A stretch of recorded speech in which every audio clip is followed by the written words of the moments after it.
Hello crazy humans, কেমন আছো তোমরা সবাই? আশা করি খুব ভালো আছো। সো আজকে আমি চলে গেছিলাম আমার দুই সাথীর সাথে ঘুরতে। আর এখানে দেখো আমাদের হিরোইন কিছু বলার চেষ্টা করছে, ওকে ইগনোর করো আর ফোকাস করো আমাদের পাড়া রণবীর কাপুরের ওপরে। কি হ্যান্ডসাম বান্দা না?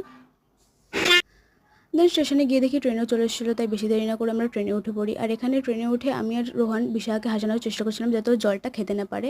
দেন শেষমেশ ও জলটা খেয়ে নেয়। এখানে রোহানও জল খাচ্ছিল আর ও বলেছিল আমাকে ওর ভিডিওটা যাতে আমি না করি, বাট শেষমেশ আমি ভিডিওটা করেই ফেলি ওর। দেন ট্রেন থেকে নেমে আমরা অ্যাজ ইউজুয়াল কোনো টোটো বা অটো না পেয়ে আমাদের ডেস্টিনেশনে अरे পায়ে कहना হেঁটে क्या যাচ্ছিলাম। चाहते हो। সো ফাইনালি আমরা আমাদের ডেস্টিনেশনে পৌঁছাই। ডেস্টিনেশনটা ছিল অনুকূল ঠাকুরের আশ্রম। আর আশ্রমের ভেতরটা খুবই সুন্দর ছিল, আর ভিডিও করা অ্যালাউ ছিল না বলে আমি ভিডিওটা ঠিক করে করতে পারিনি। আর ভিডিও করতে করতে আমাকে বকাও শুনতে হয়েছিল, তাই আমি ক্যামেরাটা অফ করে দিই। দেন ওখান থেকে বেরিয়ে আমরা চলে গেছিলাম একটি সুন্দর ঘাটে। ঘাটে আমরা বেসিক্যালি গেছিলাম ফটোশ্যুট করার জন্য, বাট ফটোশ্যুট আমরা করতে পারিনি কারণ আমাদের পাড়া রণবীর কাপুর ব্যস্ত হয়ে গেছিলো নিজের কাজে। সো ওইসব বাদ দিয়ে তোমরা ভিউটা দেখো, ঘাটের কি সুন্দর ভিউটা ছিল, আর সানসেটটা দেখতে খুবই সুন্দর লাগছিল। এই দেখো ভিউটা।